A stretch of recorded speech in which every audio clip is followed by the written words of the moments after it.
cara belajar pada masa pandemi COVID-19 dan new normal. Seperti biasa, simak videonya dengan baik ya. Assalamualaikum warahmatullahi wabarakatuh. Anak-anakku kelas 7 siswa SMPN 1 Kiara Pedes, Ibu ucapkan selamat datang, selamat berada di SMPN 1 Kiara Pedes. Sekarang kalian sudah resmi menjadi siswa-siswi SMPN 1 Kiara Pedes. Pada kesempatan ini kalian sudah 2 hari mengikuti kegiatan MPLS. Ini mungkin hari yang kedua. Pada saat ini Ibu akan menyampaikan tentang materi cara pembelajaran di masa pandemi COVID-19 dan era new normal.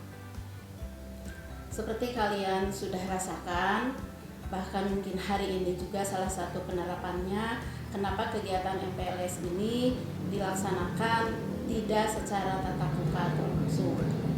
Hal ini berkaitan erat dengan satu kondisi di mana saat ini negara kita atau mungkin bahkan sampai tingkat dunia di beberapa negara sedang mengalami masa pandemi COVID-19 dan sekarang mungkin sudah berjalan sekitar 6 bulan ya, sudah berjalan.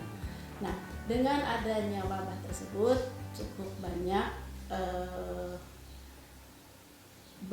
kebijakan baru yang berlaku sehingga hal-hal seperti di lingkungan pendidikan pun terkena dampaknya. Apa dampak yang dirasakan di dalam bidang pendidikan, yaitu kalian tidak ada lagi pembelajaran secara tatap muka langsung berkumpul di sekolah, tetapi pembelajaran dilaksanakan secara daring atau online. Kenapa hal tersebut dilakukan? Ini sebagai upaya daripada pemerintah untuk menghambat penularan atau penyebaran dari virus COVID-19 tersebut yang sudah kalian rasakan ya, seperti apa dampaknya dan bahayanya. Maka dari itu, untuk melaksanakan kegiatan pembelajaran bisa dilakukan secara online. Pembelajaran tersebut ada 2 jenis sebetulnya yang bisa dilaksanakan.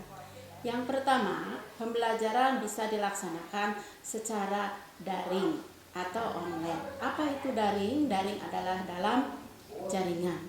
Sehingga kita pembelajaran berjalan ketika ada di dalam jaringan internet. Ketika tidak ada jaringan internet, mungkin kita tidak bisa melakukan pembelajaran. Apa saja yang bisa dilakukan dengan cara daring atau online? Daring tersebut bisa dilaksanakan pertama dengan menggunakan sarana yang harus memerlukan alat-alat elektronik, yaitu harus ada HP Android, kemudian bisa juga dilengkapi dengan adanya laptop ataupun komputer. Itu yang paling bagus ya. Karena apa? Mau tidak mau kita ya harus mengikuti kegiatan pembelajaran tersebut. Kegiatan pembelajaran daring tersebut bisa kita laksanakan pertama melalui YouTube. Dalam YouTube bisa kalian tonton, bisa kalian lihat ya video pembelajarannya. Kemudian yang berikutnya dengan melalui Facebook, itu sebagai media sosial, tetapi bisa juga kita melihat atau menggunakan sebagai sarana pembelajaran. Kemudian yang berikutnya melalui media Zoom Meeting ya. Zoom Meeting ini bisa dilaksanakan adanya interaksi secara langsung antara pembicara, antara guru misalnya dengan siswanya, bisa ada interaksi langsung di mana ada sesi untuk bisa bertanya jawab. Kemudian berikutnya juga ada WhatsApp ya. Nah, ini mungkin yang hampir setiap orang atau setiap siswa sekarang sudah menggunakan sarana tersebut. Berikutnya juga di dalam WhatsApp mungkin sudah dijelaskan oleh Bapak pemateri yang terdahulu, yaitu Bapak Yasir Hasan. Bisa nanti kalian dibuat grup, kemudian caranya nanti tugas-tugas tersebut akan di-share ke grup tersebut dan kalian melaksanakan tugas tersebut, dan tugas tersebut nanti bisa dilaporkan atau pembelajarannya tersebut bisa dilaporkan hasilnya kepada guru pengajar yang bersangkutan melalui jaringan pribadinya. Kemudian selanjutnya juga ada yang disebut dengan Google Classroom. Ya, di dalam Google Classroom ini kalian mengikuti media pembelajaran secara langsung, di mana di dalam Google Classroom bisa adanya diskusi kelompok meskipun tidak bertatap muka langsung. Nah, diskusi kelompok juga bisa dilaksanakan secara online di dalam Google Classroom. Ini laksanakan pembelajaran oleh guru.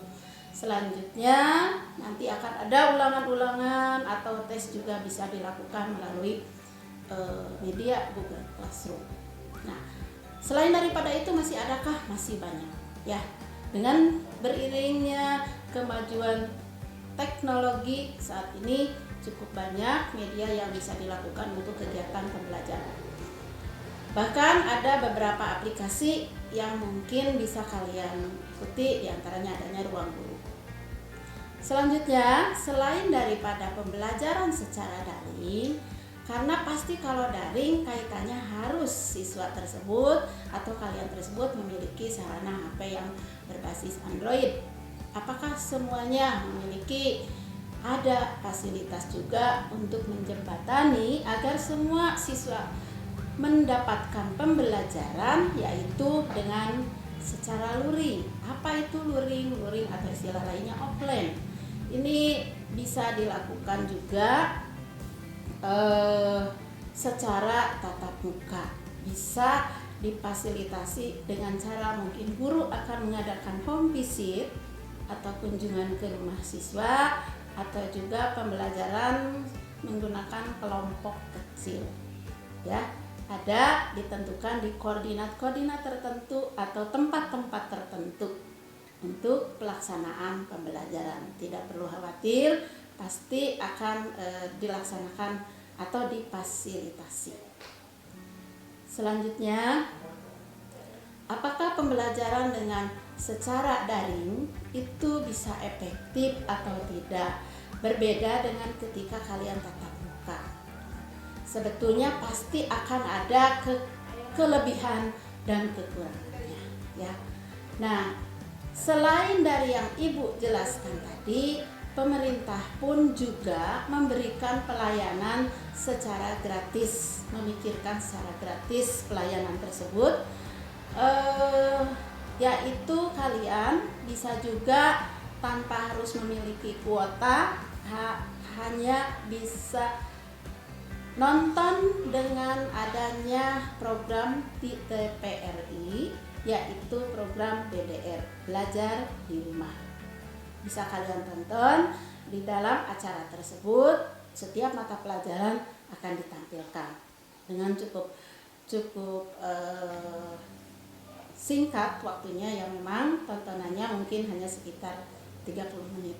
Bisa kalian lihat, bisa kalian ikuti. Selanjutnya juga boleh kalian ada yang ini yang di satu aplikasi juga, ini pemerintah memberikan satu program, yaitu selain belajar di rumah, yaitu namanya Rumah Belajar. Itu gratis, tidak seperti Ruang Guru yang harus berbayar. Kalau ini tidak berbayar ya. Nah, silahkan kalian ikuti, cukup banyak sarana yang bisa dipakai. Selanjutnya, bagaimana caranya agar kegiatan pembelajaran meskipun sekarang tidak pergi ke sekolah, tidak bertatap muka dengan ibu bapak guru agar efektif? Ada beberapa trik, ada beberapa cara yang bisa kalian peroleh untuk mendapatkan hasil dari pembelajaran itu. Ada manfaatnya, ada hasilnya, yaitu dengan cara belajar efektif. Yang pertama, kalian harus fokus. Apa itu fokus. Fokus itu adalah memiliki perhatian yang khusus pada satu masalah. Kalau kalian mau belajar, fokuskan dulu, saya mau belajar dengan betul. Ya. Kemudian yang selanjutnya ada dengan belajar berkelompok. Boleh? Bagaimana dengan saat ini? Yaitu tidak boleh adanya kerumunan. Dalam artian bukan berarti belajar berkelompok secara berkelompok di rumah, tetapi di bawah bimbingan orang tua juga bisa dengan menggunakan media HP. Yaitu seperti yang tadi Ibu bilang, sarana WhatsApp bisa kita gunakan untuk mengadakan diskusi secara kelompok di dalam grup. Ya, video conference di dalam HP bisa dilaksanakan dengan media WhatsApp. Kemudian selanjutnya kalian harus dibiasakan agar efektif selalu membuat catatan. Kemudian adanya latihan-latihan, kemudian ada kejujuran, ya, jujur dalam belajar dan sebagainya. Kemudian juga tepat waktu, tidak belajar berlebihan. Itu merupakan salah satu trik daripada kegiatan pembelajaran agar efektif meskipun hanya dilakukan di rumah. Dan selalu yang terakhir gunakan tadi seperti Ibu bilang, yaitu media atau sarana pembelajaran. Boleh cari yang paling tepat dari mana, jangan asal melihat dari mana saja. Selanjutnya tidak lupa juga kita harus selalu berdoa meminta bimbingan dari Allah di dalam setiap kegiatan pembelajaran. Itu saja mungkin yang Ibu sampaikan untuk cara pembelajaran di masa pandemi atau era new normal ini. Ingat, selamat belajar di rumah dan ingat selalu mengikuti protokol kesehatan, memakai masker, tidak lupa cuci tangan, dan tidak melakukan kerumunan atau berada dalam lingkungan banyak orang. Itu saja yang Ibu sampaikan. Terima kasih. Assalamualaikum warahmatullahi wabarakatuh.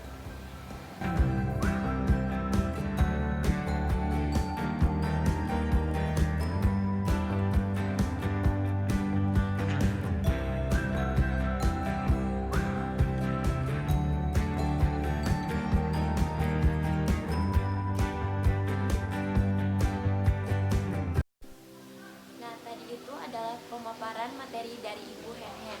Seperti biasa, kita akan memberikan satu pertanyaan. Hayo, masih ingat gak tadi apa yang disampaikan oleh Ibu Hen-Hen tentang cara belajar pada masa pandemi COVID-19 dan new normal? Seperti biasa, kalian tulis jawabannya di kolom komentar. Cukup sekian materi yang disampaikan hari ini. Jangan lupa like, comment, and subscribe, juga share video ini sebanyak-banyaknya. Kalian boleh tonton juga video-video sebelumnya. Nanti kalian bisa bergabung di tim YouTube. Kalau kalian mau bergabung di tim YouTube SMP 1 Kiara Pedas Project, kami tunggu kalian setelah masa pandemi berakhir. Ingat ya, besok sehari lagi. Semangat! Saya Ila Vanessa, Saya Aisyah. pamit undur diri. Assalamualaikum warahmatullahi wabarakatuh.